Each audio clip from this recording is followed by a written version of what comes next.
together now. So let's begin. A little bit redundant. Gail gave me such a good intro. I don't have much work to do there.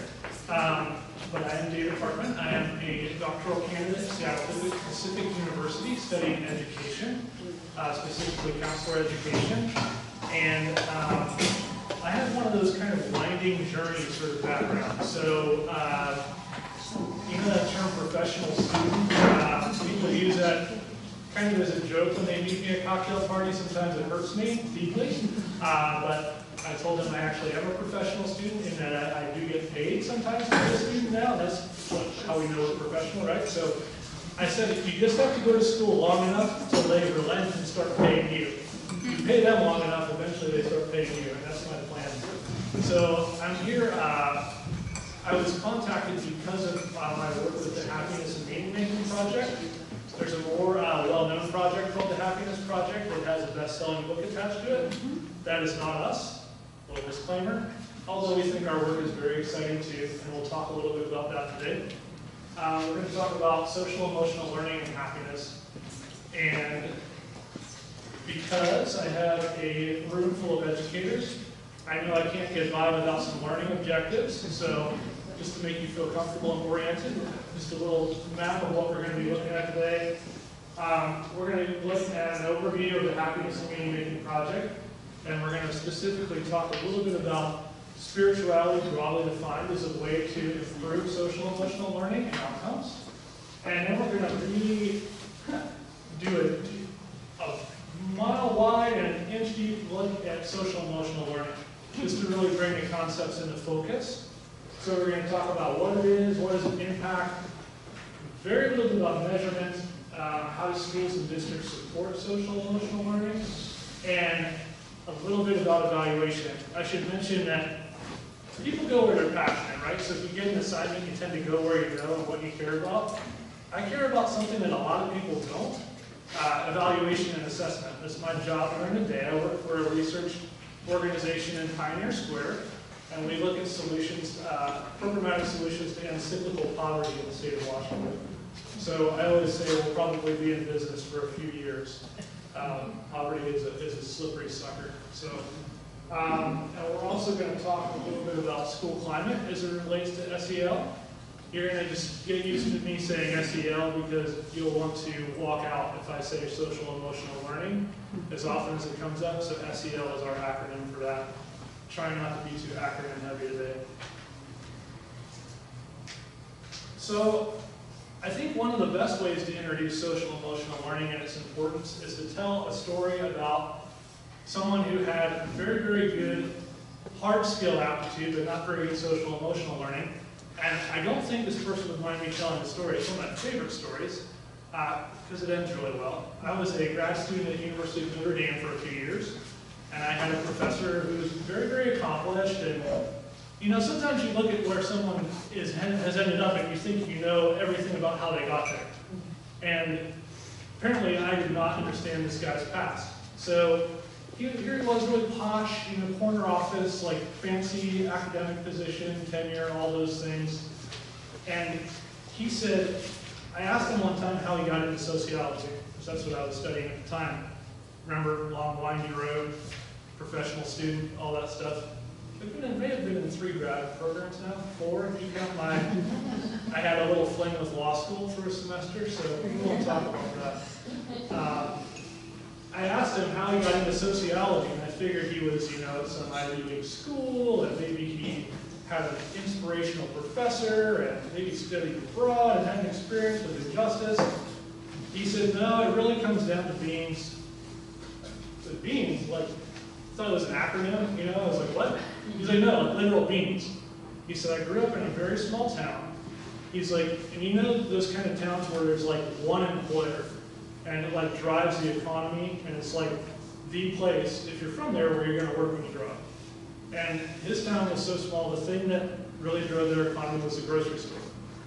His ideal was, I want to be the preeminent person in the preeminent establishment, so when I grow up, I'm going to manage the grocery store. That's my dream. And he was a smart guy, ambitious, set out to his task, had a plan. In high school, he got a job as a stocker, actually a bagger, and he moved up to stocker, and he was the best stock guy there. So he was really good at setting up cans, he could clear an aisle, he was really, really doing well, but he didn't get along well with the union rep, and all the cashier positions were unionized. And he wanted to be a cashier because that was the next step in the plan, and by golly, he's going to get to be manager. He wanted to do it at an early age to show what his success he was. So he's stocking cans one day, and he's in the bean aisle, here's where the beans come in, and he has it's just me and my wife, we have dogs, we don't eat beans or canned goods. This guy was stocking the family-sized picnic 32-ounce big bean cans, really, really big, like Costco grade, before Costco existed. And the union rep happened to be in the store that day, and they were having an argument over why my professor was not being promoted to cashier. And the guy basically said, he's like, I don't like you. He's like, I think you're arrogant, I think you're whatever, and as long as I'm in charge here, you will never be a cashier in this store. And in that instant, my professor said, I just saw my career going down in flames, all my ambitions. The guy, with this retort, turned to walk away. My prof, 32-ounce can of beans in hand, hauled off, and as hard as he could from about less than 8 feet, threw the can of beans at the guy's head, knocked him out cold, cleaned up in aisle 5, and you can imagine what happened to his career path then. It was over in terms of the grocery store. And everybody was okay, but he lost that day his ambition. And he said that in that moment there was a bit of redemption. Sometimes they say when you're in a car accident or in a split second you can process a lot. He said as he let go of that can, he had a dawning realization that maybe this man was not the sole reason why he was not getting promoted. Maybe there were bigger structures in the world. Maybe there were systems in place. Things that he had never considered until that can was in flight. And he said, obviously he had to find a new career path. And he said, in that moment I decided that whatever it was that was keeping me from getting that job, not just this guy, I wanted to study what it was and figure it out. And he decided to go to college and study sociology. Quite a different trajectory. But you can see in that instance, he had to learn soft skills, he had to learn social emotional skills to go along with the things that he was technically good at, the hard skills, to advance in whether he wanted to stay in grocery or whether he wanted to go into academia. So he has not thrown anything at us in class. I think it's important. Maybe an eraser once in a while if we were falling asleep. But so when you think about the origins of the social emotional learning movement, this really came into vogue in the 90s. Some of you, I feel like I'm in a good age cohort. People remember the book Emotional Intelligence by Daniel Goleman. It made a big splash in leadership circles, and we're still talking about the term today. EI, as people call it, is everywhere. People talk about their EQ as opposed to IQ, things like that. But it was different in a sense because it was touted as something that people could work on as a skill. They could become more skilled at monitoring, regulating emotional states, reading emotions of others, etc. The reason that SEL has become so interesting is multifold. It's one of those kind of, throw a dart at the dartboard. There's a lot of reasons it's become really engaging and interesting for people. Bullying. How much do we hear about bullying today? School shootings, fights, kids not knowing how to resolve conflict. So if you have a strictly academic curriculum, you're kind of getting a sense by deduction that kids are not necessarily learning how to fix these things, how to improve these things. Social emotional learning has come to vogue to address that. I'm a mental health counselor by training. That is my background. Most recently, I studied counselor education specifically, my PhD. And I can say I work with college kids and adolescents a lot. I just talked to a college counselor yesterday, been in the business 40 years. He said it's really growing. Depression, anxiety, powerlessness coming into college is big. And we all know high stakes testing has high stakes attached to them. These things create anxiety in kids, and there's competition from college places, from parents, from school systems, from class expectations. No Child Left Behind, now Common Core and high stakes. We've gone increasingly academic, right? Vocational technical stuff has been cut, arts, social emotional learning. I mean, I'm not here to beat a dead horse, but this is one of the reasons that SEL is kind of seen as a balance to this. Needs of the modern workforce. I feel like every other day, there's something in the New York Times about an employers lamenting the fact that people can't write emails anymore, can't communicate with customers coming out of college. And maybe some of these things are overstated, but part of the sort of multifold reason that SEL is sort of interest right now. So why is SEL actually so important? You have to look at research on developmental assets. There's a great researcher by the name of Benson that I commend to you if you want to look at his work. You can read through some of these. Can everybody see the screen okay? I did a bad job of posting. Can everybody see all right?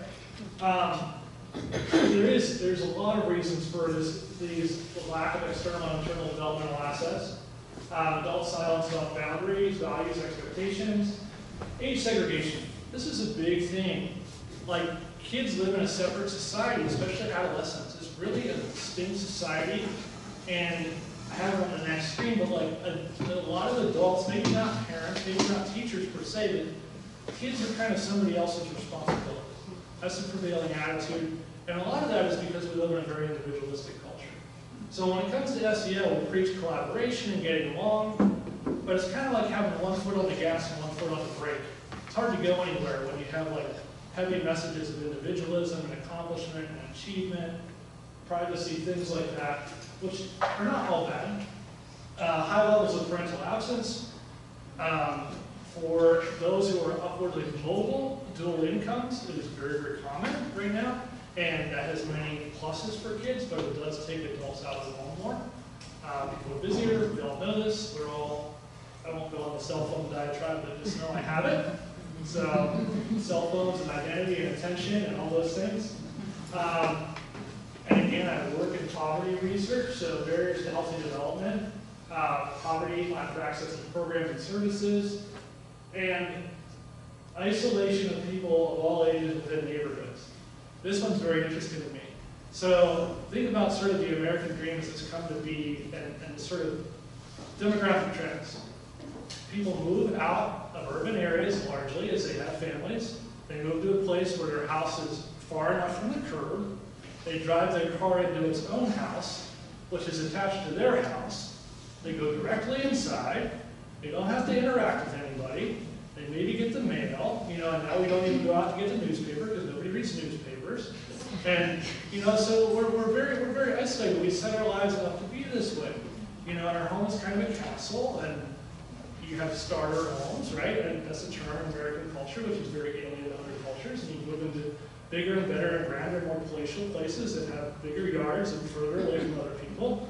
And we consider that a good until it comes to actually learning how to get on. This is representative of a mindset. I'm not decrying. I like lawns too. We have dogs and they love lawns. So I'm not anti-lawn, but this sort of, we are an isolationist. Our population density is not that great compared to other places, and there's good and bad to that. So when we talk about social emotional learning, I'm just going to basically throw you to this resource. This is another acronym, CASTLE, Collaborative for Academic, Social, and Emotional Learning.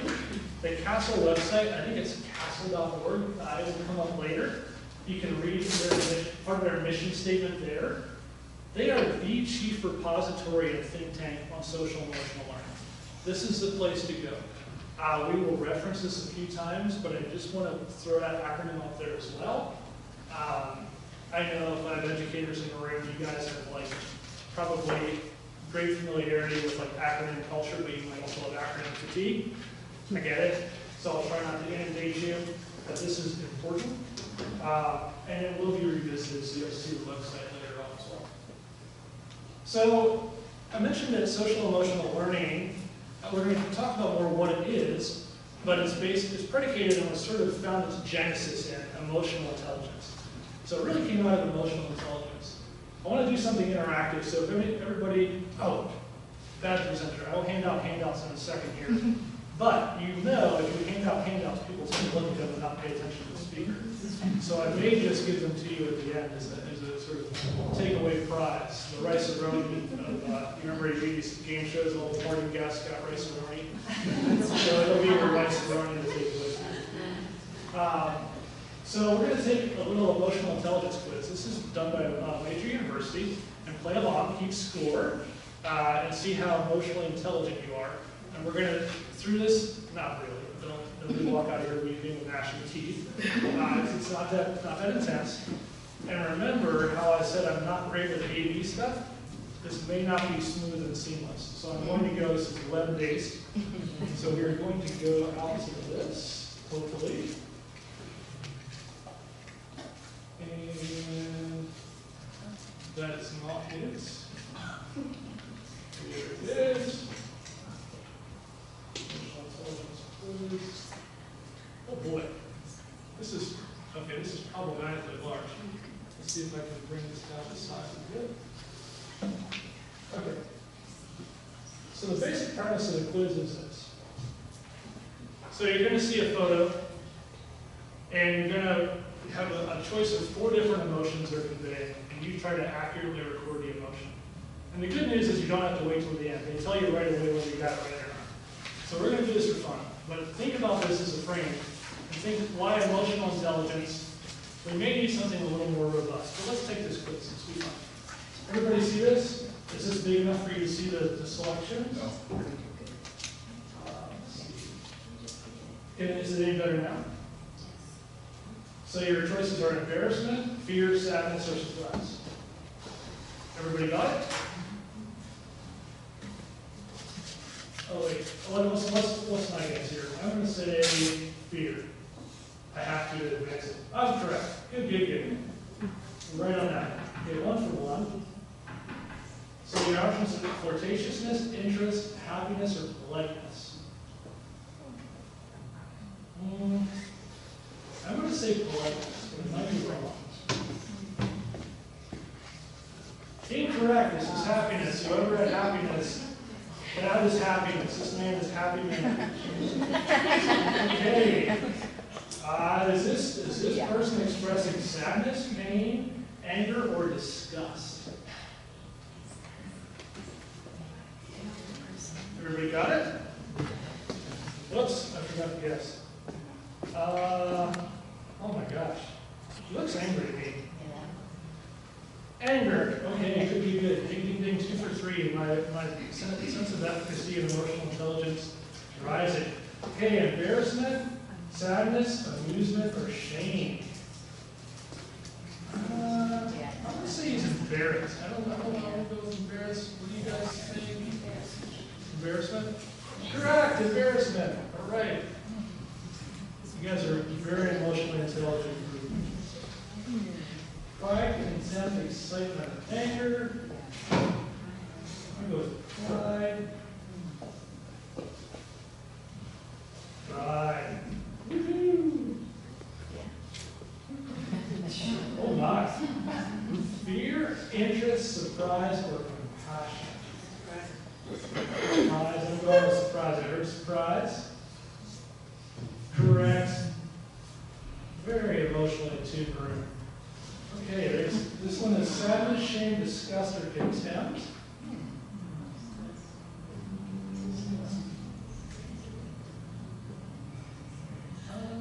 Hearing murmurs of disgust, I'm swayed by the room.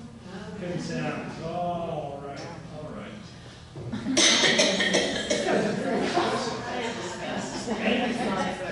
Anger, pain, disgust, or sadness. Disgust. Is that what I'm hearing?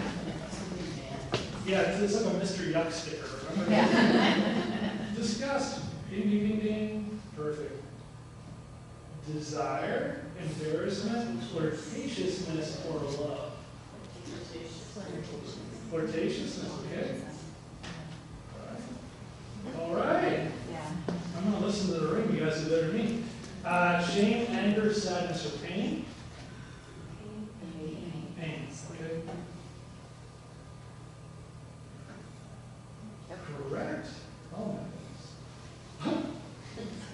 Compassion, sadness, anger, or interest.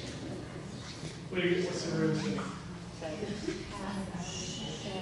Compassion, is that what I heard? It looks like a bad counselor face. Say that. Okay, amusement, desire, surprise, or excitement. Amusement. Okay, I'm going with that. Correct. Surprise, interest, desire, or happiness. Interest. I'll go to that. I like that. Yay! Sadness, shame, disgust, or compassion. You think? Sadness. Okay. Does look very sad.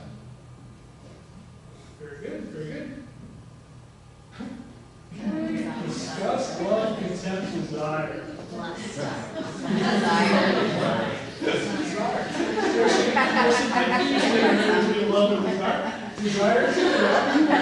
Okay. Sadness, pride, embarrassment, or shame. Shame. Okay. Correct. Happiness, desire, politeness, or compassion. I heard some politeness. Yeah. Is everybody all right with that one? Maybe. Yep. Sadness, shame, embarrassment, or love. Looking away, touching the face. Yep. Right? Guilt, sadness, pain, or disgust. Guilt. All right. Good guilt. Pain.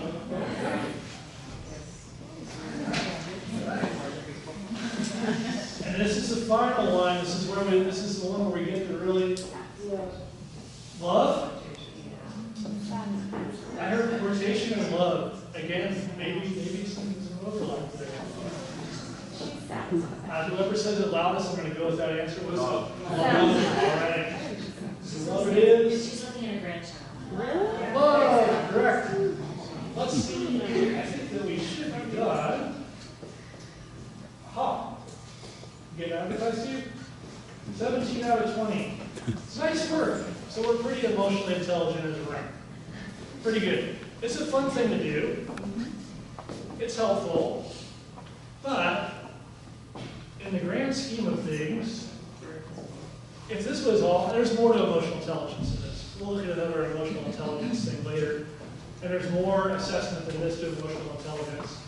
But you can see with some of the things that people are interested in addressing with SEL, school violence, depression, anxiety, recognizing people's faces, and it's very important, like facial expressions, but it's probably not going to address all this.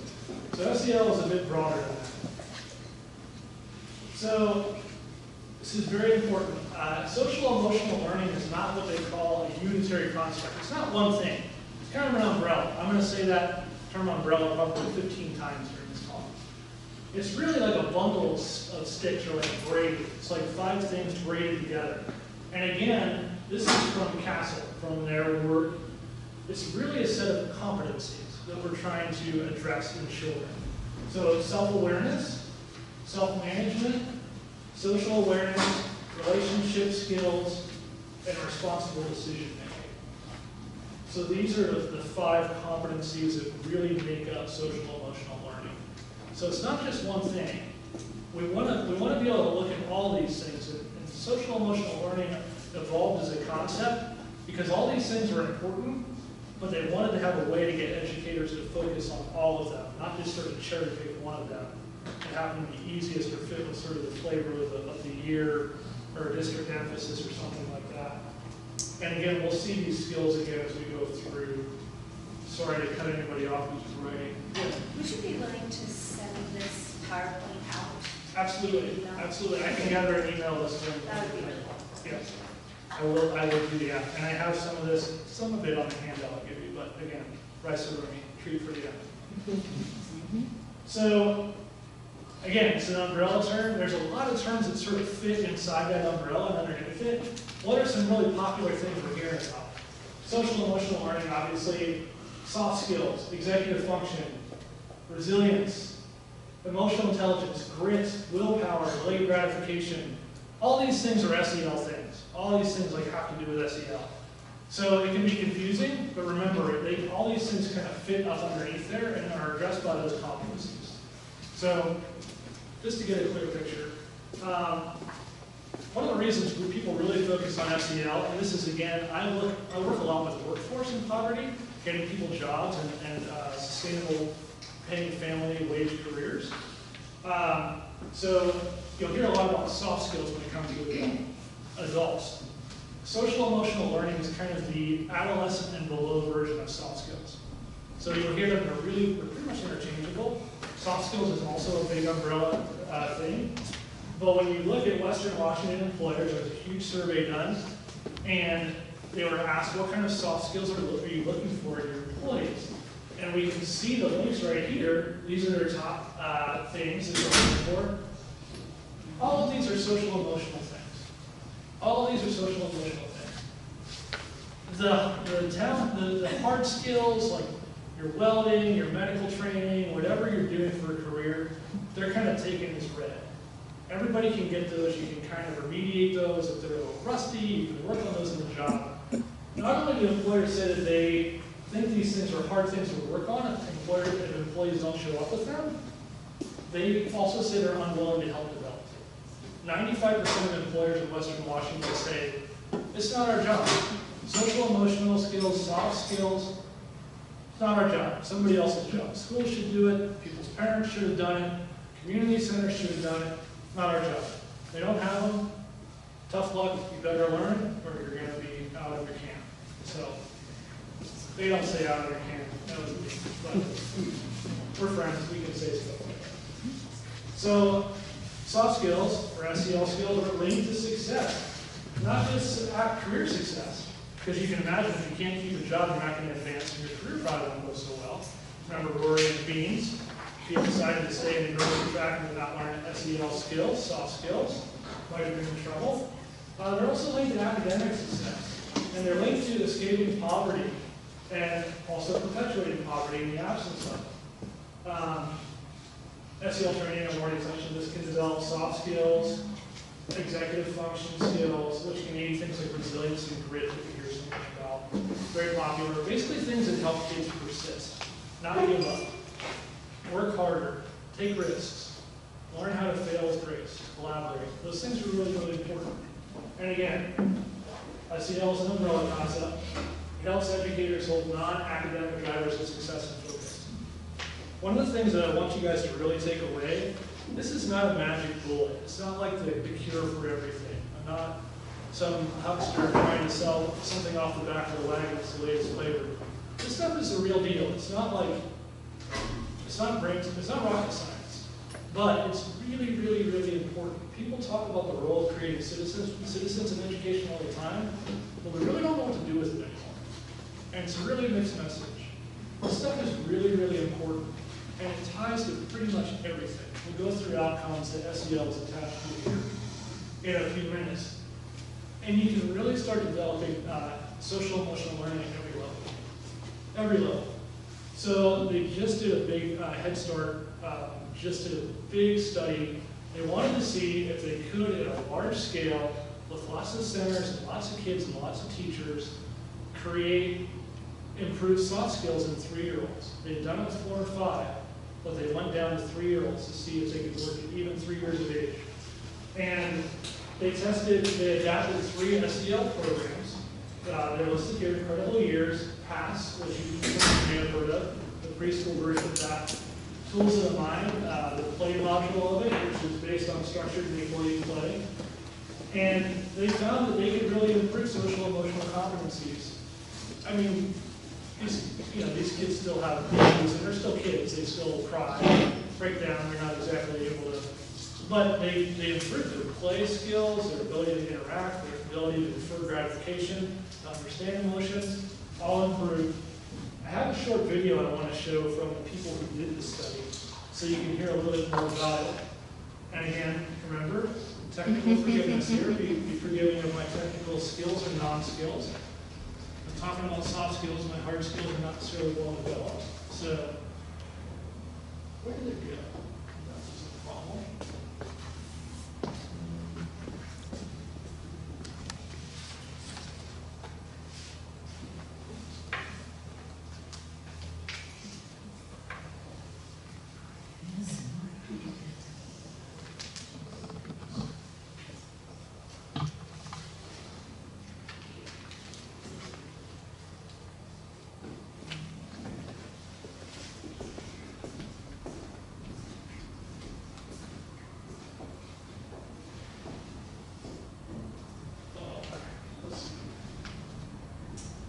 Building a set of blocks, block tower, has been at it for a long time. The tower is now near higher than them. They're excited about it. Another child building right next to them accidentally knocks it over. How does that child recognize whether that child is that intentionally or non-intentionally? How does that child, irrespective of that, understand how to manage the fact that they're distressed that they just worked really hard on building this tower? Now this thing is flat on the ground and they have to rebuild it. How do they then think about engaging with that other child to build together with them? How do they use language to do that? How do they take turns to build that tower again? There's a big debate about whether social emotional skills might carry kids through school. So this notion of grit and persistence that's out there in the media now, that part of what makes kids successful is not just what they know and learn in classrooms, but how they learn it, how they approach school, and how they approach their friends in school. The Head Start Cares demonstration was a large-scale randomized controlled trial. It took place in over 100 centers and over 300 classrooms across 10 states. Over 3,000 children were involved. The Head Start Cares demonstration was conceived and funded by the Office of Planning, Research, and Evaluation at HHS, along with the Office of Head Start, and was conducted by MDRC. When the Office of Head Start and HHS got together to build the Head Start Cares demonstration, they wanted to test several different programs simultaneously. And the reason why they wanted to do it was to provide the most information to Head Start classes about multiple ways to support children's social and emotional development. We compared our programs, which are specific enhancements to the base curriculum, to Head Start as usual. In many Head Start centers, there's already some social emotional programming in place. Head Start has a strong commitment to social emotional development. And so this was sort of what we could do on top of that with a more explicit focus on improving children's social and emotional development. This is an opportunity to understand whether we can improve kids' social and emotional development.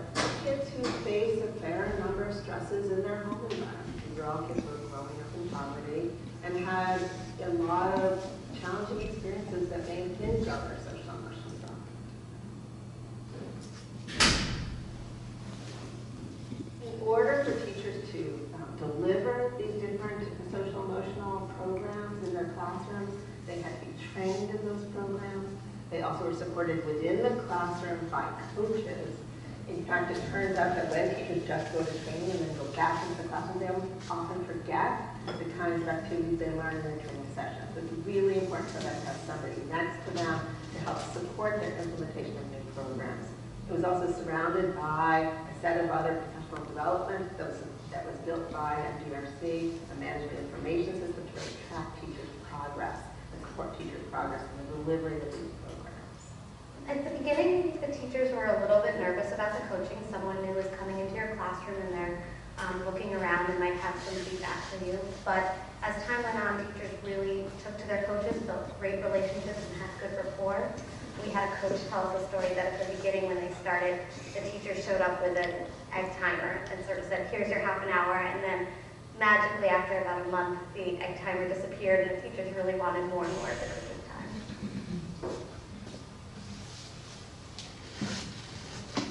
We found that it is possible at scale to change teacher practice, which was not necessarily a given.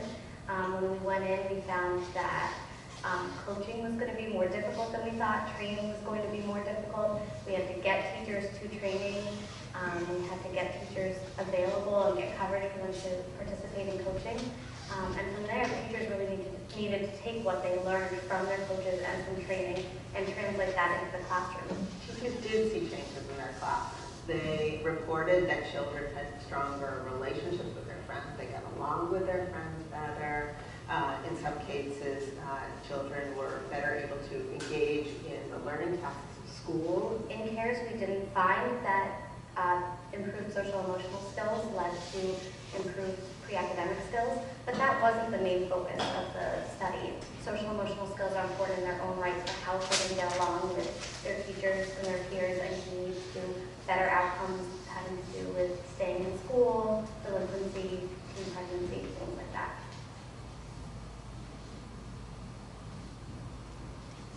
It turns out when you ask kindergarten teachers what really matters to them, what makes kids ready for kindergarten, what are the central skills they're looking for, are children's ability to engage in the classroom, which involve all of their social emotional skills.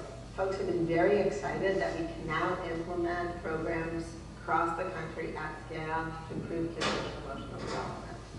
I think there's still ongoing questions about whether we can also improve children's pre-academic skills, not at the cost of social emotional development, but in addition to.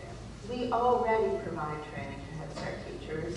Here's one way in which we know that that training might be implemented in such a way to improve outcomes for kids. Head Start has some very strong commitment to children's social emotional development. Here's one way to deliver on that commitment.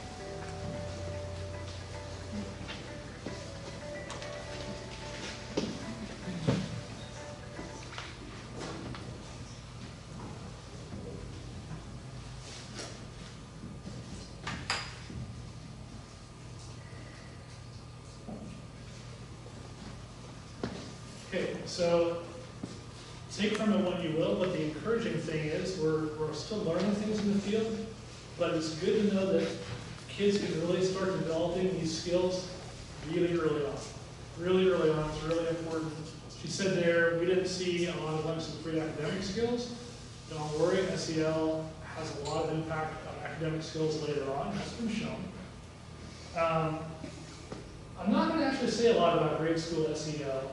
This is where the bulk of the research has been. So the bulk of the programs that are out there, if you go on Council's site, I'll show you a guide later, where they have gone through and evaluated all of the evidence-based SEL programs, and most of them are for K-8. So I'm focusing more on where I feel the needs are, and more where I want you guys to really champion.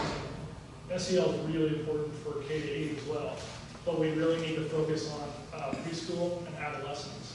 Adolescence is the time of, everybody knows that man between 0 and 5 and early childhood, there's a lot of brain stuff happening.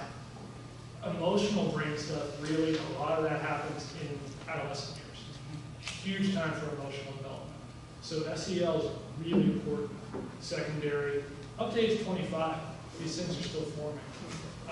And we know that society has shifted where we have now arrested development. Kids are more dependent on their parents longer. That has emotional implications as well across that up to 25 age group. So speaking of adolescent social and emotional development, I've already mentioned this is, and again, remember I said sometimes people go to what they're interested in, what their strengths and passions are. I work with adolescents, I work with emerging adults, I work with people 15 to 25 a lot. This is like what I research, it's what I get to sit with on council, and I see this stuff jump off the map. And if you have worked with that age group, you will probably resonate with some of this. I'm tasked to be here in front of you for 2 hours, and I really don't want to hear me the whole time, so I do have something. I do want to zero in on emotions in adolescence. So I have a short video, it's a little bit longer than what we just saw out of Yale. That's done, it gives a really good overview. It's sort of like what you have to understand about the emotional development of adolescence. So we're going to watch that, and again, forgive me for the technical glitches that may occur along the way. But I'm going to get that queued up, and then I really want you to process it a little bit as we go through what we see. But I really think that for SEL, adolescence is one area because they have a lot of autonomy and because they also have a lot of development happening emotionally. It's it could be a real crisis area, a real area that needs development, because it's the least input with the most amount of activity and most autonomy, and the lowest set of consequences, right? We really insulate people from their consequences until they're a little bit older. So,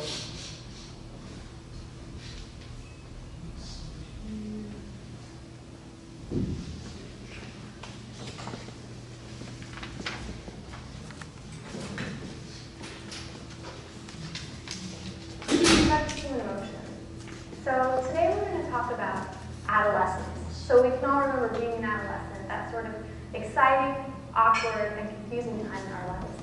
And what exactly was going on in our emotional brain while we were experiencing this very unique time of development in our lives. So when we think about adolescence, Stanley Hall said that adolescence is a new birth, for the higher and more completely human traits are born. Passions and desires spring into vigorous life. But with them normally comes the evolution of higher powers of control and inhibition. So Stanley Hall was the first president of the APA, and he was actually advised by William James, the father of modern-day psychology. And he was best known for describing adolescence as what he called a period of storm and stress. So during adolescence, you have family conflict, mood disruption, increased risk-taking, and this is what led him to think of it as a tumultuous period, again, of storm and stress. So was Stanley Hall right? Is adolescence really this time of emotional tumult, so to speak? So here, this is our second segment on emotional development. We'll be talking about adolescence today and asking ourselves, is it really a time of emotional storm and stress? We'll do it by first starting with the understanding and commonly observed phenomena that reduce the emotional difficulties in adolescence. So maybe, indeed, Stanley Hall may have been onto something. So we see adolescence as the peak time for emotional difficulties to emerge. This includes depression, anxiety, and in extreme cases, suicidality. We also see an increase in risk-taking behaviors, including risky driving, increased drug and alcohol use, and unprotected sex. So it's led researchers to coin this phenomenon that they think of adolescence as a time in which there's all gas, just moving forward rapidly, but no sort of control or inhibitory brakes.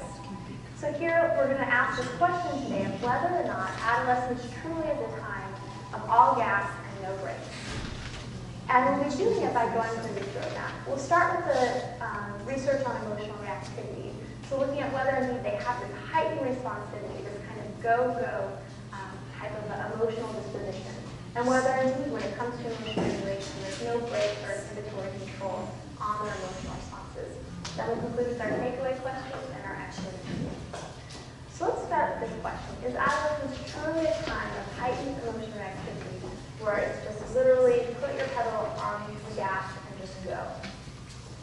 So I'm going to start with one example, sort of look at this question of whether or not we really see all gas in adolescence. So here, one study found increased emotional reactivity in adolescence. So you see in adolescence, using experience sampling studies, so this is sampling self-reported emotion in an adolescent's daily life. You see intense negative emotion reported at greater levels during adolescence compared to adulthood. You also see intense positive emotion reported at greater levels during adolescence compared to adulthood. And finally, within adolescence, they're experiencing more negative and more positive moods, but they're also more variable, or more sort of unstable, some might say. So research suggests that adolescents seem to be sadder, angrier, more anxious, but also more euphoric, almost as if all of their emotional systems are really just ratcheted up to an intense, heightened level. So this is some of the work by Larry Steinberg and colleagues looking at heightened emotional activity in adolescence. Okay, so it seems that they self-report more emotional intensity.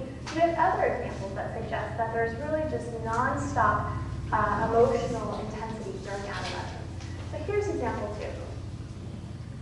So one study was done using pupil dilation. So this study experimentally provided evidence for the quote all gas model of increased emotional activity during adolescence. So here they had participants between the ages of 8 and 17 years old divided by pubertal status as opposed to age. And they used pupil dilation. So why would this be important? So pupil dilation is really interesting because what it enables you to do is measure the brain's activation in response to some given stimulus in the environment. So if someone has increased pupil dilation, meaning their pupils are bigger, it's thought to be a measure of increased emotional arousal, right, or emotional intensity. Simply by looking at how big someone's pupil is, you can get a sense of how emotionally aroused they are.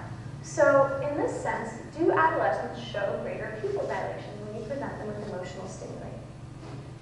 So in a study done by Silk and colleagues, indeed, they looked at this idea of pubertal changes in emotional information processing. And here what they did is they had adolescents rate the valence, whether it was positive or negative, of words that came up on a screen. And the entire time they were measuring pupil dilation. So this was in response to saying positive, neutral, and negative words. And then they had adolescents rate the emotional intensity of the words that came up on the screen. So what they found in this study is that indeed adolescents show increased pupil dilation, or what they call pupillary reactivity, to emotional words. So even at this more biological level, if we put self-report measures aside, we're seeing adolescents show greater or heightened emotional arousal and reactivity. Okay, so we see some evidence both from subjective and more physiological markers that indeed adolescents do seem to show this heightened emotional reactivity across both positive and negative emotional domains. So if their emotional level is really up here, are they able to have some brakes or inhibitory control to kind of rein in those emotions? Or do they have no brakes? So let's think about what brakes really mean and think of them as a sort of metaphor for emotional control. So we're going to put this model on a continuum of age 16 here. So you can see here that, at age 10, what we're seeing in the beginning of adolescence, when puberty first begins, we see increased emotional arousal, emotional reactivity, and sensation seeking. And I started with age 10 here because often pubertal development is beginning to start earlier and earlier now in modern society. So this is about when these processes begin to develop, and they continue to develop way into adolescence. So this is this idea of the all gas, right? And this sort of this idea comes from the fact that brain development and cognitive control is continuing up until about age 20, 25, and this is mostly in the frontal lobe that the development is taking place, right? Which is the part of your brain right behind your eyes. So with increased frontal lobe development comes increased emotional cognitive control as well as regulatory ability. So into your 20s is when you're really able to sort of adequately put on the brakes to your full capacity. So in adolescence, there's this divide such that as emotional intensity increases rapidly early on, we don't yet see the brakes or cognitive control coming online until much later in development in the 20s. So in a sense, with heightened emotional arousal, there's sort of an absence of the appropriate, fully developed emotional control or brakes.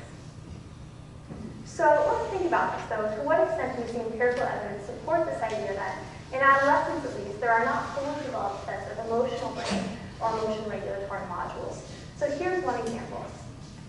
So we know that adolescents are at increased risk for engaging in risk-taking behaviors, and motor vehicle accidents are one of the most prevalent examples.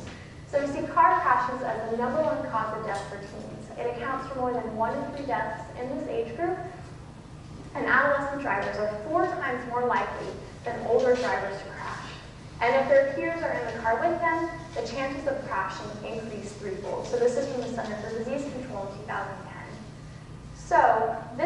So Steinberg and colleagues tried to really look at this experimentally by implementing a laboratory task called the chicken game.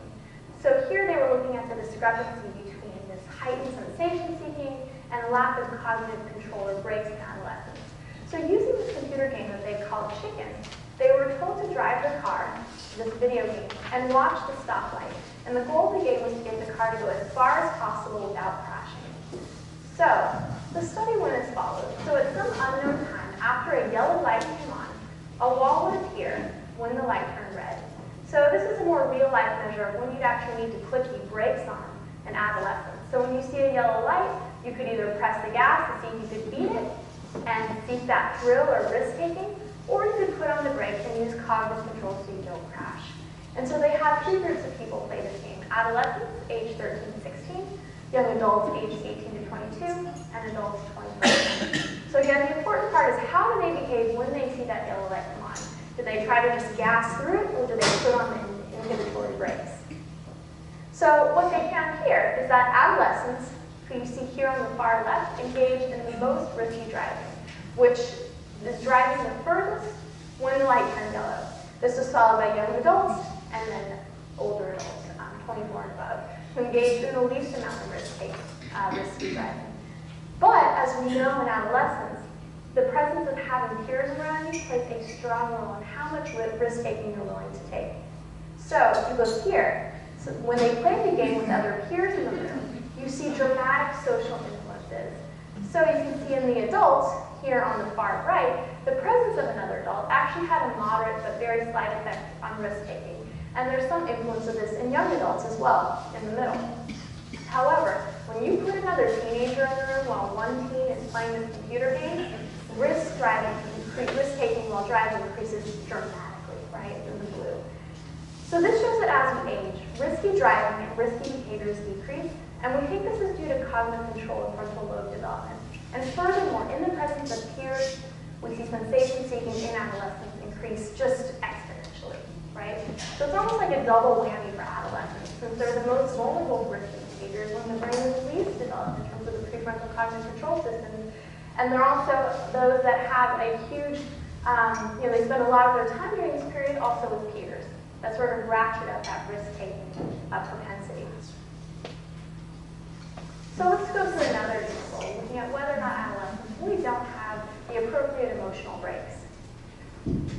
So this is a study done by Dia Somerville and colleagues where they engaged in an impulse control task using a go, no-go task.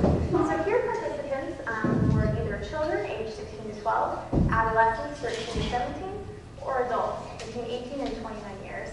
And so they're either told in trials that they should either press or not press a given button. And here the data were analyzed according to two categories here. So they, or 2 by 2. So they had a hit when they pressed the button when they should have. They had a false alarm when they pressed the button when they should not have. They had a miss when they didn't press the button when they should have. And they had a correct rejection when they didn't press the buttons when they should not have. And this was across all the different kinds of valence stimuli, positive, negative, and neutral. And so importantly, what I want you to focus on is the rate of false alarm. So here where they're sort of impulsively pressing the button when they should not have. And here, look at this. So if you look at the rate of false alarms that we just talked about, pressing the button when they should not have in red, what you see here, interestingly, and this is during a trial where there's some happy faces, like one of this young woman here, that you see that when positive emotional stimuli is introduced, adolescents become strongly compelled to make a higher rate of false alarms. It's almost like they have this sensitized drive system. They just want to go, go, go, and they can't inhibit their responses in the context of positively valent stimuli. If you look at some of the neuroimaging data that we've found and colleagues have found, is that this behavioral tendency has been paralleled also by an exaggerated striatal response in the brain. Right? This is sort of a reward-related center, specifically localized to what's called the nucleus accumbens that we talked about in our earlier lectures on emotion in the brain. So in the context of happy faces, they show increased striatal response. You can see the teens here in red showing an increased activation compared to children in blue and adults in green, suggesting just a maximally robust signal in this region. So they're showing both behavioral problems with inhibition as they're just impulsively responding when they shouldn't have with a false alarm, and this is accompanied by increased activity in the reward-related center of the brain, the striatal response. So here we think about adolescence as this tricky balance between emotion on the one hand and reason on the other. And how do we balance these two opposing forces of emotion and reason? So when we think of the development of reason, we see it increasing linearly across the lifespan, from childhood to adolescence to adulthood. But the tricky part here is that emotion intensity or sensitivity seems to really skyrocket up during adolescence, right? So while reason is still growing linearly, your spike is this heightened intensity of emotion that you're trying to balance out and trying to navigate the tricky waters of emotion intensity, along with strong peer influences, trying to develop a sense of identity itself. So you can see why I'll call this a time of storm and stress, and why it can be immensely difficult to harness intense emotions during adolescence. But with all this being said, talking about having no breaks and sort of this heightened emotional reactivity, there's some caveats here. So adolescence is not all bad either, right? It's also this magical time in life in many ways where you gain a sense of autonomy for the first time. You develop your first romantic relationships, and you develop what can often become your most lifelong and important peer relationships. So really in the end, it's about how do you navigate these stormy waters while you're still trying to experience one of the most important life challenges ahead of you. So adolescence is perhaps one of the most interesting times in life to study emotions as they unfold while we're still trying to figure ourselves out and still trying to figure out how we even, gain control over our emotions and what they are in the first place. So with that, I want to conclude with our takeaway questions, thinking about emotions during this really magical and unique time in adolescence. So our takeaway questions will go as follows. So the first question is, what is the supportive evidence for this all-gas model of adolescence? Likewise, what is the supportive evidence for the no-brakes model of adolescence? And finally, how then in adolescence do emotion and reason develop? And how do we try to balance them out in adolescence? What are the particular unique challenges that this period of development in adolescence faces? There's false advertising. The expert interview actually doesn't happen in this video, so I'm not depriving you of anything. But I wanted you to get a sense for how I think adolescence is also sort of fabled. People talk about it like adults sort of idolize it. Nobody talks about the glory of getting older. It's great to get older. There's a lot of good to it. People, on that youth, they romanticize it, and how great it was. And sometimes you can tell by how guys dress in particular, sort of what their best years were. So, they're still rocking like what they had in college. And, like that sort of influences their 40-year-old style. And I remember a good friend of mine named Marta. When she was in college, she told me a funny little story that I think highlights some of the research well. She was walking up to the cafeteria at her small college, and one of her male friends was outside looking very downcast. Just looking at his feet, looked like the world was ending. She said, "Hey man, what's going on?" And he looked at her and he said, "Marta, life's just so hard when you fall in love like 5 times a week." He was being totally serious. He really felt the whiplash of in-loveness and those emotions many times a week. It's emotionally exhausting. And this is not meant to be a damning appraisal of adolescence, but it does give us caution, right? There's a lot of passion here. It needs to be directed because decisions are starting to be made that have really big scale implications. And we said earlier, adults are largely nowhere to be seen in some kids' lives. It depends. It's not universal. But we saw what happens when peers gather around. There's no mediation of adult. Things go differently. It has an emotional impact. So aside from the fun stories of people falling in love five times a week, and there's some great things. Political activism is really up in adolescence these days, and that can be really cool. And the problem is just with some of the big space decisions that get made that are hard to undo, that are still happening in this time period, stretching out to 25 even with some of this emotional and brain development. So one of these things everybody prepares for in education, big focus, college readiness. I can't tell you, as an evaluator, I've been brought in to do evaluations of college readiness in high schools across districts. And this is not meant to be indicting of anybody we work with, but it is like pulling teeth for Dr. Sink and I to get them to consider anything to do with social emotional outcomes. And we tell them, I thought you wanted your kids to be college ready. They said, we do. How are their academics? And I said, so, eventually they're paying the bills and they're doing things. You can only do things they want to do. And we make our case. We can talk about things like this and go on. But college readiness, academia, there's an important distinction here. There might be a barrier to whether you pursue college or not.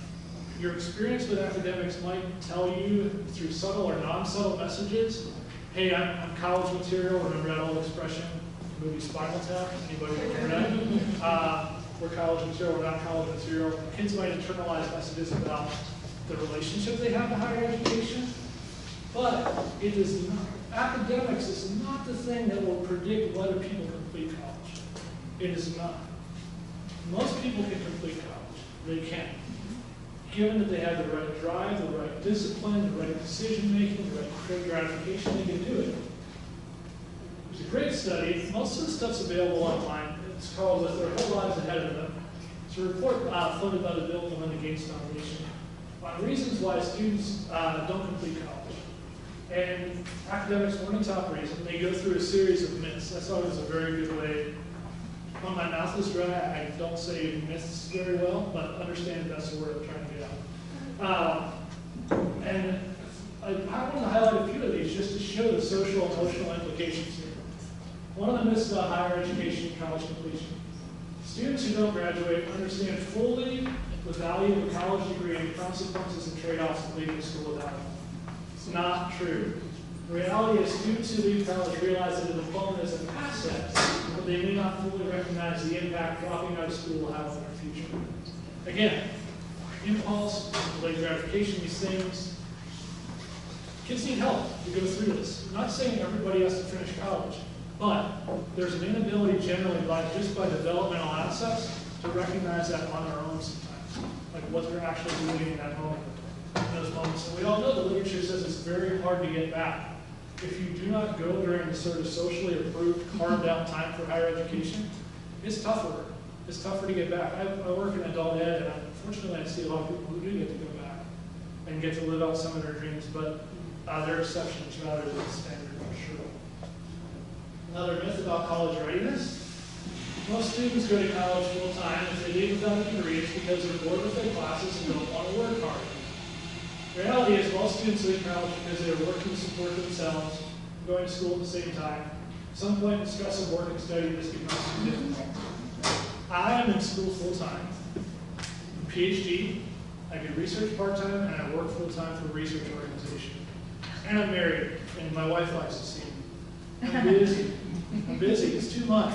Yeah. And we had to start going into this phase realizing that we were taking an unhealthy year or two and have caveats and sort of steam valves to release that and just recognize that. We don't have much choice because of the way I made my choices in life. If we want to do this, this is the way it has to be done. But this is hard. It's not hard because I'm not smart enough to get a PhD. Most of us are. Most of it's about work and effort and it's SEL stuff. So I want you guys to think about that. And I want you to be little ambassadors. When people talk about college readiness, do not let them get away with just talking about academics because this does not determine college completion. It does not. So let's get to the good stuff. Outcomes attached to SEL. This is where I'm going to sound like the guy in the back of the wagon selling the cure a little bit. Because it is attached to a lot of cool stuff. So this is on Castle's site. You can find there's a big study done by Peyton and a bunch of his associates. Back in 2008, it was a meta-analysis. They took a bunch of different studies and put the results together to look at them. And almost surveyed 280,000 students. And they looked at SEL programs that were traditional classroom SEL programs, which is mostly what they are, but also some that added a school-wide parent or community component, which shown to be very promising as well. So, bottom line, is SEL effective? SEL program effective? Yes. Showed increases in SEL skills, which you would hope it would, right? SEL should increase something called SEL skills, makes sense to me. A variety of personal, social, cognitive, and affective skills, self-awareness, going through stress, resolving conflict, resisting unwanted peer pressure, appropriate emotional control, positive interactions, overall sense of happiness, leading up to the happiness study here. And it decreases conduct problems like risky behavior, delinquent behavior, bullying, and in my neck of the woods with emotional and mental health, anxiety, depression, and social withdrawal also decline with good social and emotional training. So it's very, very good. And if people do want to talk about academics, it also helps improve grades. This is a little bit of a dated study, but back in 2002, Health and Human Services did a big study on SEL and learning outcomes, and you can see the ones, it's a wide array of outcomes, right? touches a lot. And if you want to actually quantify it, in the study I was just talking about on the last slide, it said students in SEL programs had an average achievement testing of 11 to 17% points. That's big. It's very, very big. So this is not secondary stuff. It's not the stuff that needs to get pushed to the side. You know, you have one class maybe that you get to take for 1 or 2 elementary school years about this. It needs to be shot through all of our academic plans, from kindergarten up until college, through college. And well, you can get me going on mentoring as well, because if we look at why there's some of the absence of SEL programming for adolescents, it's hard to do. It's harder to do, but mentors become big. Really, really big. So the other question is an evaluator. We always have one eyebrow raised, right? Well, you found an effect. Okay, you improved something, but it doesn't last. It doesn't last, right? If you give a course and you take a test on something, people generally do better on it, right? They found that the SEL gains that we cited persisted over time. It wasn't as high as, there was some deterioration, but we all need ongoing coaching. They talked about that in the Head Start video, the teachers. Full-grown adults, fully formed faculties, we need coaching. We need to remember, we need to practice these skills. They do erode without practice. We're going to talk about SAFE criteria. So that SAFE is another acronym that I'll spell out in a little bit. So as you guys think about recommending and analyzing SEL programs for education environments, that acronym, which we'll go through, the ones that they evaluated that met that criteria tended to do better. And overall, SEL, without sounding like too much of a drink the Kool-Aid guy, one of the most promising evidence-based interventions when results are compared with other things. We see that it touches a lot of things. It touches academics, it touches decision-making, emotional regulation, understanding, socialization. Really, really quite good. Really quite good. Hey, so Dr. Sink and I at Seattle Pacific are very, very interested in social emotional learning. And if you hang around his office for long enough, or you're in one of Dr. Sink's classes, you will hear the phrase, happy children are happy learners.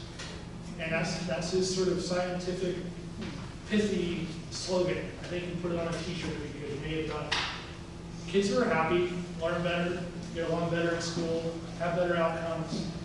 He's really interested, as a school counselor by background, and I as a counselor, in how to develop a sense of happiness, a sense of well-being, a sense of fitting in a school, and a sense of contentment with life, because it has huge implications for learning and all kinds of other outcomes that are underneath that umbrella of social and emotional.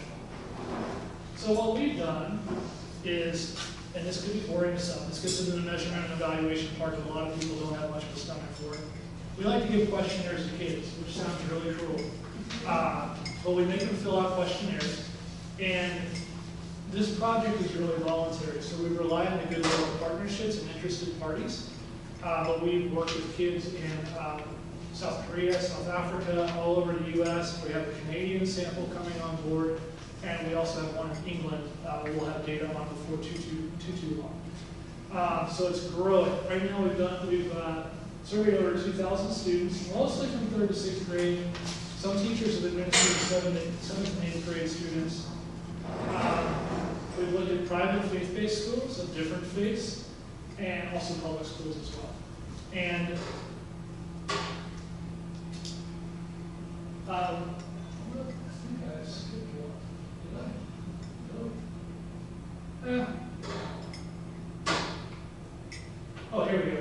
Our main question is that we're looking at the spirituality, broadly defined, contribute to elementary students' sense of happiness, independently of their temperaments.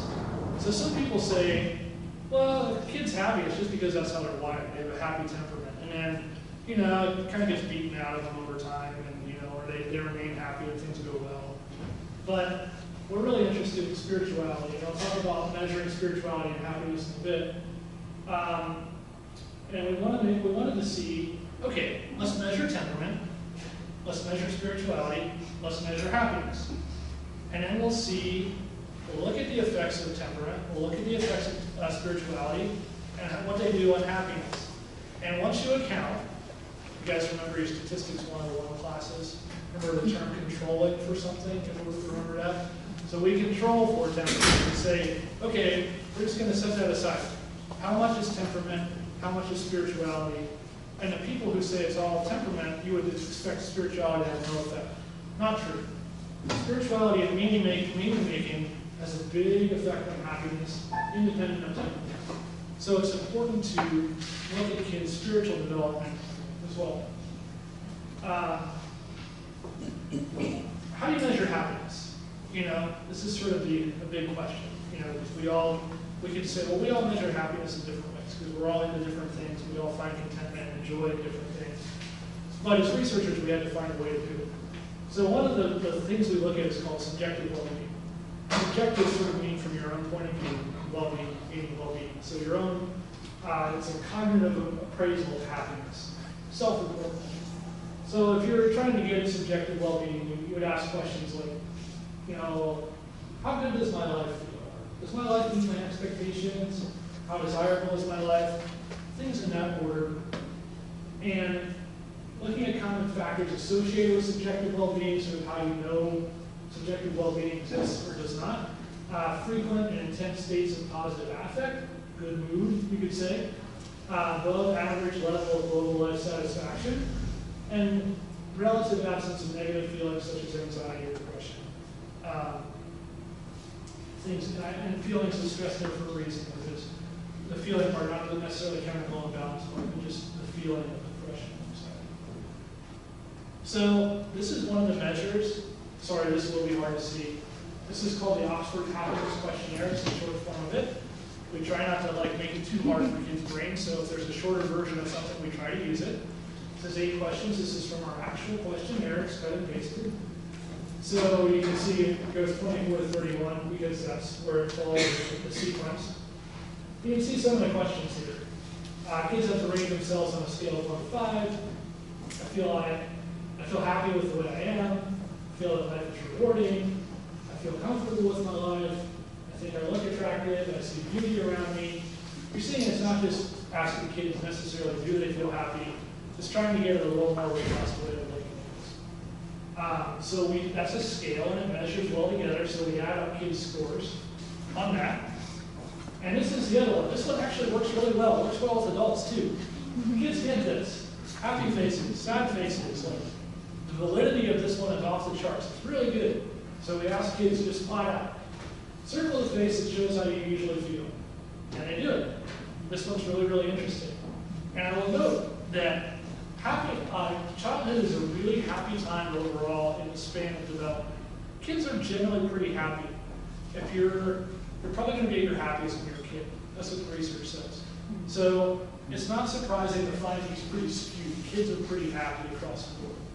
So that's good. That's a great good thing. We want that. That's important. But it's a good thing to note also. Spirituality. I met with Gail, and she asked me a question, and I almost got up and walked out with my tail between my legs. She said, well, how do you measure spirituality? It's so individual. It's so different for each person. Some people are very spiritual, and they won't believe in a higher power. And we said, yes. So Dr. Sinky and I look at this very broadly. Spirituality is a developmental process. So you have, your emotional development, cognitive development. Spirituality is just another facet of humanity as we conceptualize it. So it is not institutional, it's non-religious. It is mostly to do with the meaning-making capacity and sense that we have. And that develops over time. Kids have more evolved ways of making meaning. You might not read an Emily Dickens poem to a 3-year-old and have them fully resonate. But kids get older. Remember in high school, light started to come on. I started to like poetry. I started to like different forms of literature. Friendships change. Meaning-making evolves. And when we talk about spirituality, we're really getting in forms of meaning-making and some of the sort of conventional things we look at. Sense of connectedness as well. So we can see links with that. Social, emotional learning as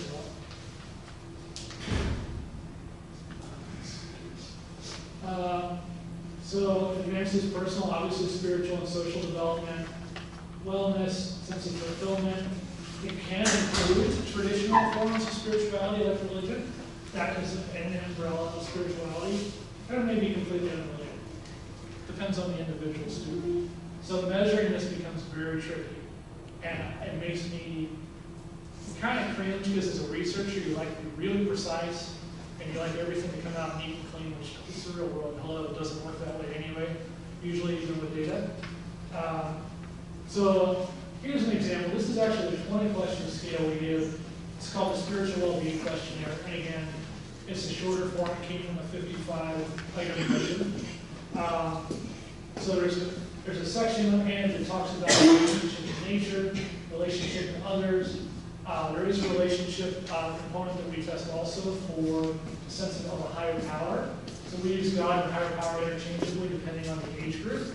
Because asking a 4-year-old if they believe in a higher power doesn't really, it doesn't really work. God they might have a better concept of. And again, it's not specifically religious. Self-knowledge, I really know myself. That has to do with me as well. Again, slippery concept, but all caveats aside, we find that spirituality measures do predict students' happiness independent of the effects of thinking. And it's interesting that some of the dimensions of spirituality and something differ across samples. Like South African kids' spirituality looks different. The way the dimensions line up are a little bit different than those in North America and those in South Korea. They're different. It's just really interesting. It's one of the things we're really trying to tease out as we do this work. But it does show overall increases in happiness. So educators really attuning into the social emotional component of spiritual development, helping kids make meaning and feel that school and education is a meaningful process, that they matter within them, that they have meaning. Really important. But I want to draw a bright line. I want to draw a bright line because there's been a torch pass. Self-esteem used to be the thing. It was it, right? If you can just make kids have positive self-appraisal where they think they're great, that they'll learn better, everything will go well, they'll get better jobs, they'll be happy. And there's a reason that you're hearing less about self-esteem and more about social emotional learning. Self-esteem is kind of going quietly out the back door. It's just sort of creeping out the back. There's a researcher, a social psychologist named Roy Baumeister. He was the biggest proponent of self-esteem for a long time. He was commissioned by the government to do a big analysis on learning outcomes and self-esteem. And he looked at over 200 studies on self-esteem and found that it did not improve grades or career achievement. Bummer. Better get a new tack, Roy Baumeister. He did. Interestingly enough, anybody know what the name of his 2011 best-selling book is? Willpower. What a shift. Went from self-esteem to more grit, determination, discipline, work, willpower. Interesting, and he finds that has huge effects. So this is interesting, just a little quote for you. He's come to believe as a researcher that the continued appeal of self-esteem and the fact that it still exists and talked about, not to say that kids with low self-esteem, that's not good, but like just building up self-esteem as a universal good needs to be interrogated a little bit. He said that the focus is probably tied to parents' pride in their children's achievements. He said it's so strong that when parents praise their kids, it's not that far from praising themselves. So that's his take on this, and it's okay. Parents should praise themselves because raising kids is hard work. But self-esteem is a universal thing. It's not the same as social emotional learning, and it does not have the powerful impact the social emotional learning does in those 5 different areas, competencies of social emotional learning. Anybody familiar with Carol Dweck's research? Say, this is really interesting. So, like I said, self-esteem is not bad. We're not saying kids should feel terrible about themselves, and then, no. It's just more complicated. She says self-esteem, in her research, shows it's much more potent when it is won through striving wholeheartedly for something, striving for willpower, wholeheartedly, that kind of stuff, for worthwhile ends rather than derived from praise. Especially praise that may only be loosely related to actual achievement. really important. There's a book, if you don't like reading research journals, there's a book called Nurture Shock that he really goes over Carol Dweck's research a lot. And I think as educators, we would know her work as growth mindset. Growth mindset. Very good, very good. So praise in general, research, universal or innate tendencies. You're so pretty, you're so smart, you're so whatever, just sort of these big categories can actually stifle kids and make them fear failure. They go into what's called like a conservation mindset. Like all I have is given in birth and all I can do now is screw up and let the praise can go away. That's sort of the idea. So she said it's really important to praise effort and things that kids can control.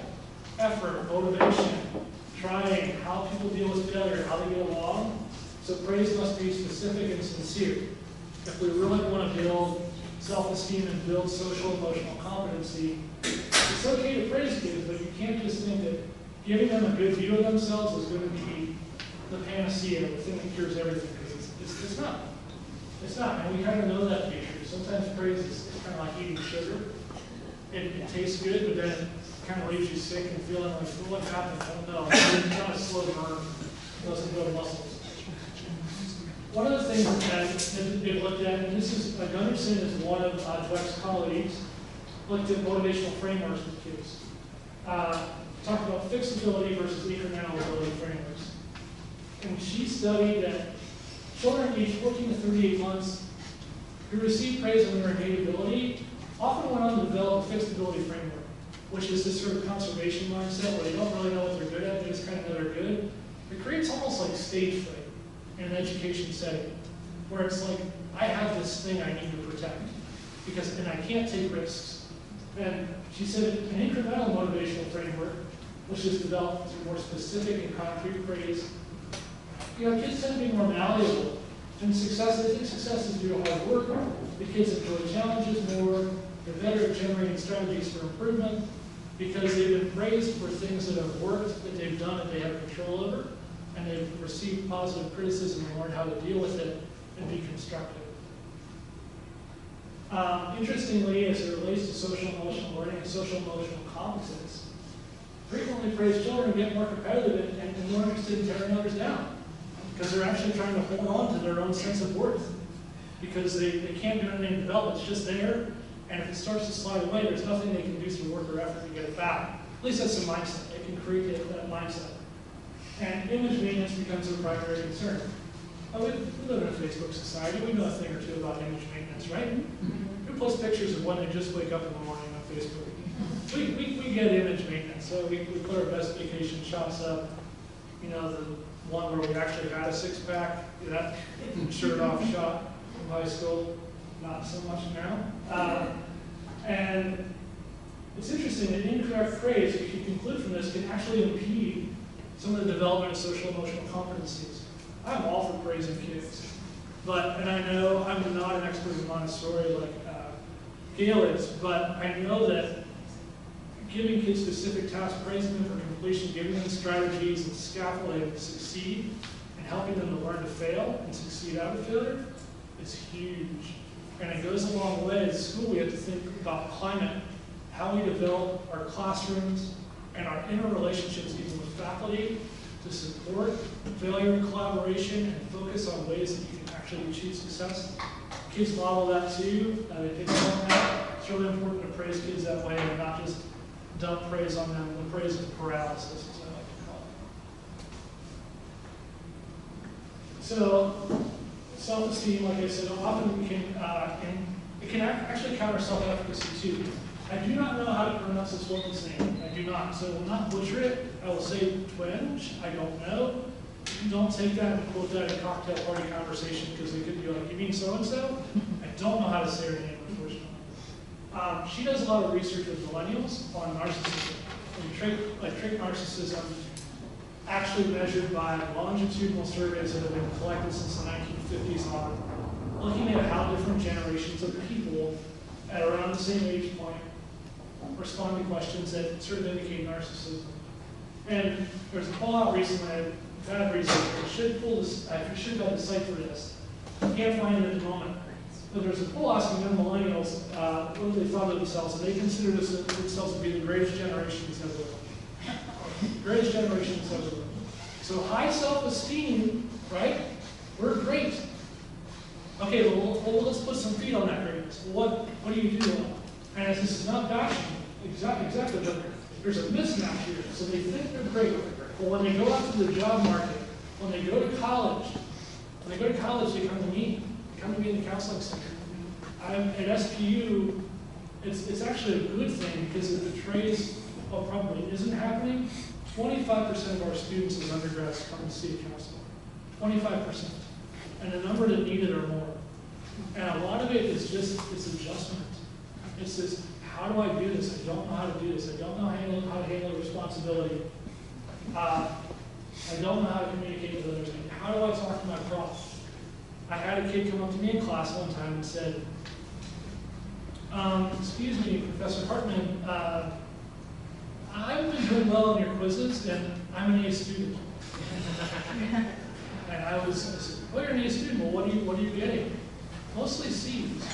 And I probably was not the best counselor in the world. I said, well, I'm like, you're a smart kid. A students actually get A's. Like, maybe you've done in the past, but I was like, I took this class 5 years ago, and I was an A student. I'm like, and I think you're as smart as I am. I'm like, how do you study for these things? It's like, well, and then he trailed off. I said, you have every bit of potential to make yourself an A student, but I'm not going to make you an A student just because you tell me so. You need to study, you need to work, like you need help, I can help you. He started to get A's. He buckled down, he worked hard, he started to get A's. But that was not his impulse. We had to work, I had to work with him a little bit, which was fine. But that's happened many times. Very interesting, very interesting. Question. Yeah. I am kind of out of the titles that different generations have. How old are millennials? So millennials are, again, some disagreement, usually 1980 on birth, up until about 97, 2000. So we still have some of them to go through college yet. And you know the line, I'm a late Gen Xer, so the line between me and a millennial, it's not huge in Charlotte, but roughly 80 to 2000 for the cohort. I'm running low on time. I'm actually going to skip through some of these, and we can't do our second EI assessment, but it's okay. So, again, I said high view, SEL measurement. Remember, it's about the competencies. So however you set to measure it, assess it, teach for it, train for it, these are your anchors. You have to be looking at things like self-awareness, self-management, social awareness, relationship skills, responsible decision-making. These are your anchors. Again, these are like seminars in and of themselves. You could be at a Radisson hotel ballroom for a weekend for this. Ways to teach SEL, sort of overview of approaches. You can integrate it in standard curriculum. Are you familiar with IBEST, the IBEST model and community and technical colleges here? It tries to basic education and skills training, trying to get adults who've had barriers to education up to speed to complete college readiness while also learning the trade. And a lot of those courses are also integrating social emotional learning in there. It's not guaranteed, but pretty good results with it. IBEST is sort of heralded as a good national model. That sort of approach, you can really build an SEL. You should build it into your classroom environment, your school structure. It can go pretty deep, but it should show up. You can do standalone programs. You can do like Second Step, if you heard of that. That's a big one. That's considered an SEL program, but it's taught as an individual unit, separate. Not bad. It's okay. Programs designed to improve classroom whole school climate. So this is more organizational, where administrators, teachers, and district personnel might look at their school climate and how socially, emotionally friendly and engaging it is. And really, I would say you need all three of these. You probably need all three. You're going to do, every school should have some sort of understanding of their school climate. These are some of the components of school climate. Sorry if there's a cut and paste, got lazy, so the type is not as big as it should be on here. Got a little lazy, but if you go to schoolclimate.org, it gives you a great starting point. but really think about some of the things you need to be, as an institution, really attuned and figure out sort of where you need to really drill down in social emotional competency for your institution. It starts with that, and then you can sort of look at areas to develop from there, look for programs, strategize. Remember I said the acronym SAFE earlier? I put it toward the end so people might actually remember it. I hate acronyms where they try to make them shoehorn them into a cute thing.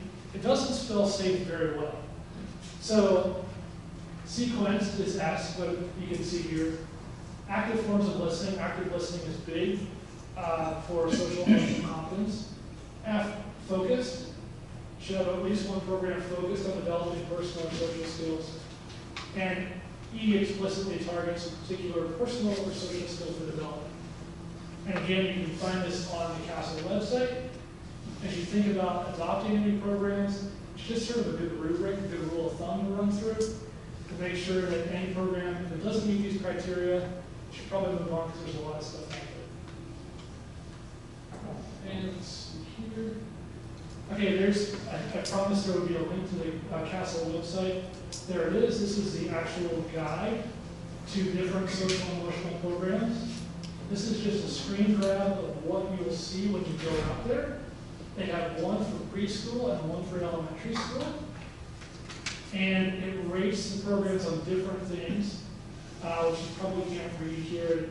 It shows the grade level, shows how it's delivered, shows where it can be integrated, where it's not integrated, whether it's school-wide, whether it has a family component. It's a great resource. I'm going to defer to it because we can talk about it a long time. And it's probably best just to do an investigation on your own with this. But it's a great resource. And again, I can send out this PowerPoint if we can get an email together. That's fine. I think I'm going to end here so we have time for a few questions. It always stinks to go before lunch, right? I know I'm losing myself here. I'm covered in Gail's banana. I ate it already. During the video, I should have snuck a banana. So this is one of the things, the social and emotional learning programs often are like curriculum. They focus on the individual students and classrooms and teachers. We really need to start thinking organizationally about social and emotional learning and how receptive they are. How that ever to happen to be happy kids or happy learners. If you walk into a school, how happy would you be there? How emotionally cared for do you feel? Do you feel like, we're at a desk point. You get to look at other kids. Where you organize to actually talk. Does the teacher listen? Teacher talk time. Do the kids get a chance to just talk? Not just to each other, but to the teacher as well. You can be in a room and be talked at all day. And that's not adult interaction, right? It's not. It's adult monitoring. So we're still getting that separate sphere of society. Kids are in our own society, even sometimes when there's an adult present. Very interesting. Here's some ideas. You can jot them down. I'll send them to you as well. Just know that it really makes sense that you need to have your organization, your classrooms, your teaching models, your leadership in line with social and emotional development. Because if you try to shoehorn a social and emotional program into an unfriendly environment, it's a real mixed message for kids. It sounds like no doubt, right? But it's really true. It's really true. This is the biggest catalyst. Getting leadership to buy-in, big deal. Big deal. We need officers out there for that too. Yeah, Kim. So I wonder about the people who are here today and who the people are, if they might stand up if they're in early education, so we can see who those people are, because they are advocates for and can do these changes with little children. And then the next group, thank you very much. And the next group is family and consumer sciences people, all those people that came from family and consumer sciences, because I feel like they're doing a lot of this work already, because that's where the inspiration came from to me when I was working with Eileen Knobs at Ballard, was that the social emotional page, she handed me a book and said, look at this. It was a book published. And I thought, well, these are the leaders. These are the ones, early educators, the people. But then there's other people here who I don't know how they heard about it, but then I wonder about them. And maybe they could tell us why they came and what they're doing. So would you stand up? Well, I'm in early childhood education. I just didn't stand up. Okay. Okay. So we're here, you know, to do them, to get the message out, and I think to make the connections, and I think you've just done a wonderful presentation for us. Very inspiring. So knowing that I know that now, it's always hard to walk in to prepare and not know who the audience is. If you know more about me, it's kind of an awkward blind date, right? It's like you've been Facebook stalking me or something. But yeah, this is your challenge a lot of times. If you're already doing the work, it's getting other people to realize the value of the work and really working with leadership to get sort of grind the bigger gears, to get things to change and get alignment to work out better. Because if you have a bunch of standards that you're working against that aren't conducive, that feel restrictive, you need to make sense for this, and you need to arm yourself with research. Because there is pressure, but there's always space for you to go and say, you know what, we want the same things. We want the same things. Like campus, you'll hear, we want kids to do better academically. I do too. So what, you know what, we need to talk. We need to like learn how to share together. We need to have circles on. We need to do this. We need whatever it is.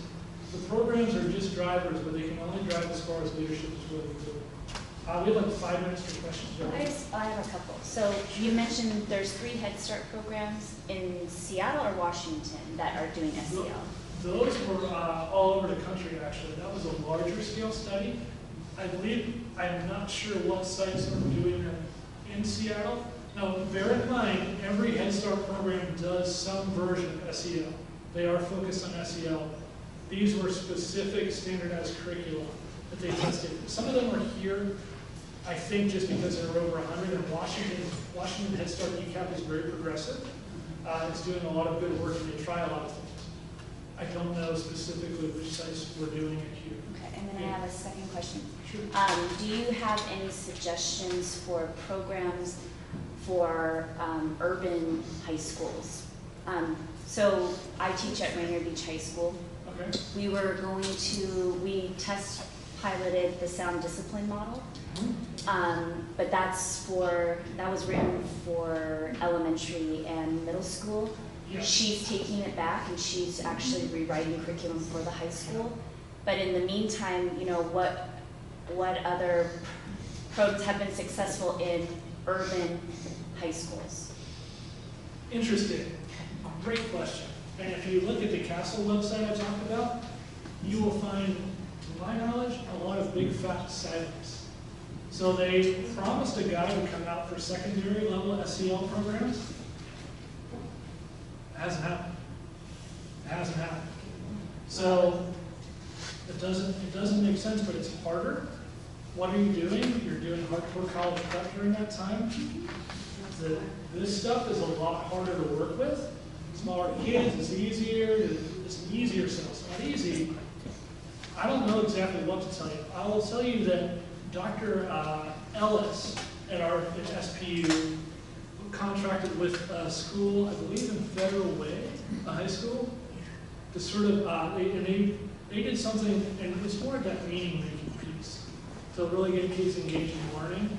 They developed sort of schools within a school. It was like a school within a school program, where they broke the kids up in blocks, and like, you know, they had colors and names and rituals and activities, and like, they put them in different wings, and it was almost like residence halls, like that sort of like residence hall model on a college campus. And they did a lot of things where they had a lot of programming about getting them together as smaller units and building up a sense of pride. Almost like everybody got to be part of a co-curricular activity. You know what do they say? The jocks always love high school, right? Because it was a good time. They felt meaning there. They felt like they were valued. They felt like they were part of something.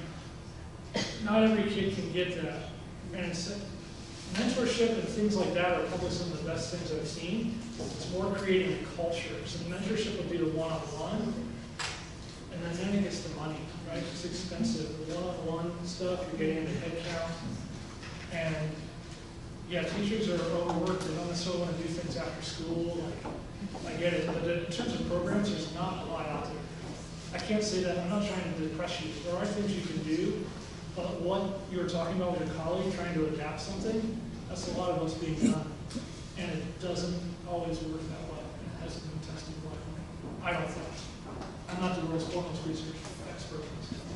Do do you know how these programs work with kids of the autism spectrum who really need social skills like Asperger's? Because we had some, quite a few of them at my high school, and I also have one at home, and I just want to know, have you tried that? They have had some effect. I have not done a lot of work. I'm a secondary researcher with SEL. So I've been involved in the Spirituality and Happiness Project. But I haven't worked with a lot of these programs firsthand. They are used. They are not designed specifically for kids on the spectrum, but some of them, especially those targeting social skills, have shown some effectiveness. There's a broad variety of what they look at as you think about the 5 competencies that we list.